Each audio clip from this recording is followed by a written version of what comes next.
ઘર ભાડે લેતા પહેલા કે આપતા પહેલા ખાસ ધ્યાન રાખજો, બાકી તમે મહેનતથી તૈયાર કરેલી પ્રોપર્ટી કાયદાકીય વિવાદમાં સપડાઈ શકે છે અને પછી શરૂ થાય છે કોર્ટના ધક્કા. પણ એક મહત્વનો ડોક્યુમેન્ટ છે જે તમને બચાવી શકે છે. કયો આ ડોક્યુમેન્ટ છે અને કેટલો મહત્વનો છે જાણીશું આજના ડેલી ડોઝમાં.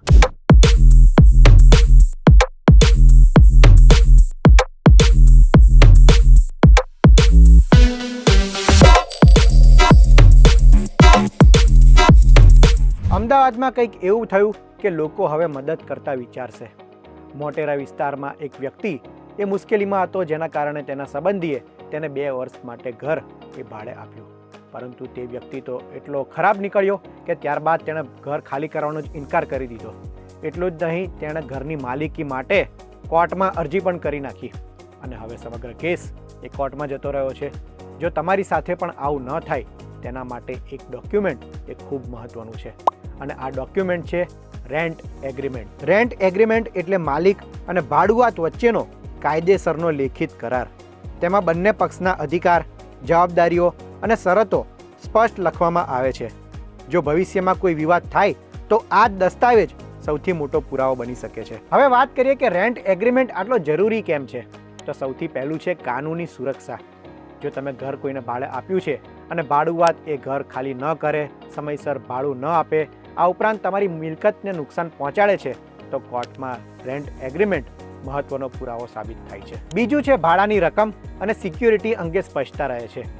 વીજ બિલ કોને ચૂકવવાનું છે, ગેસ બિલ કોને ચૂકવવાનું છે, ભાડું કેટલું છે, આ ઉપરાંત 11 મહિના બાદ ભાડું કેટલું વધે, આ બધી જ સ્પષ્ટતા એ રેન્ટ એગ્રીમેન્ટમાં હોય છે, જેના કારણે ભવિષ્યમાં વિવાદ થવાની શક્યતા ઓછી થઈ જાય છે. ઘણી જગ્યાએ એડ્રેસ પ્રૂફ તરીકે પણ રેન્ટ એગ્રીમેન્ટ ઉપયોગી બને છે. કેટલીક બેંકમાં, KYC પ્રક્રિયામાં, ગેસ કનેક્શન અથવા અન્ય સેવાઓમાં તે માંગવામાં આવી શકે છે. જો કે દરેક સંસ્થા પોતાના નિયમ મુજબ દસ્તાવેજ સ્વીકારે છે. હવે સૌથી મહત્વની વાત કે ભારતમાં મોટા ભાગે રેન્ટ એગ્રીમેન્ટ 11 મહિનાનું જ કેમ હોય છે. તેનું કારણ છે કે સામાન્ય રીતના 1 વર્ષથી વધુ સમયની લીઝ માટે રજિસ્ટ્રેશન ફરજિયાત છે, જ્યારે 11 મહિનાનો કરાર ઘણા કેસમાં ફરજિયાત રજિસ્ટ્રેશનની જોગવાઈથી બહાર રહે છે. જો કે સ્ટેમ્પ ડ્યુટી તો ચૂકવવી જ પડતી હોય છે.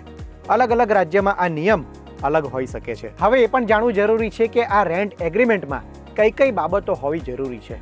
તો ભાડુઆત અને મિલકત માલિકનું નામ અને તેની ઓળખ હોવી જરૂરી છે. આ ઉપરાંત મિલકતનું સંપૂર્ણ સરનામું, માસિક ભાડું કેટલું હશે તેની વિગત, સિક્યોરિટી ડિપોઝિટની રકમ, કરારનો સમયગાળો, વીજળી, પાણી અને મેન્ટેનન્સ કોણ ભરશે તે પણ હોવું જરૂરી છે.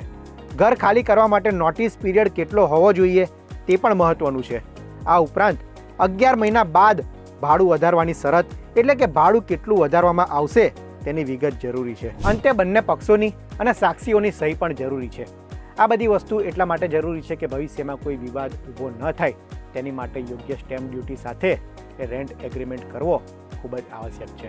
રેન્ટ એગ્રીમેન્ટ માત્ર એક ફોર્માલિટી નથી, તે માલિક અને ભાડુઆત બંનેના હકોની સુરક્ષા કરતો મહત્વનો કાનૂની દસ્તાવેજ છે. એટલે જ જો તમે ઘર ભાડે આપો છો અથવા ઘર ભાડે લો છો તો મૌખિક વચન કરતાં રેન્ટ એગ્રીમેન્ટ કરાવવાનો ખાસ આગ્રહ રાખો, કારણ કે એક નાનો ડોક્યુમેન્ટ ભવિષ્યમાં ઘણા મોટા વિવાદ બચાવી શકે છે. વિડીયો પસંદ આવ્યો હોય તો લાઇક, શેર અને કોમેન્ટ કરજો અને આવા જ ઇન્ફોર્મેટિવ વિડીયો માટે VTV ડિજિટલ સાથે જોડાયેલા રહો.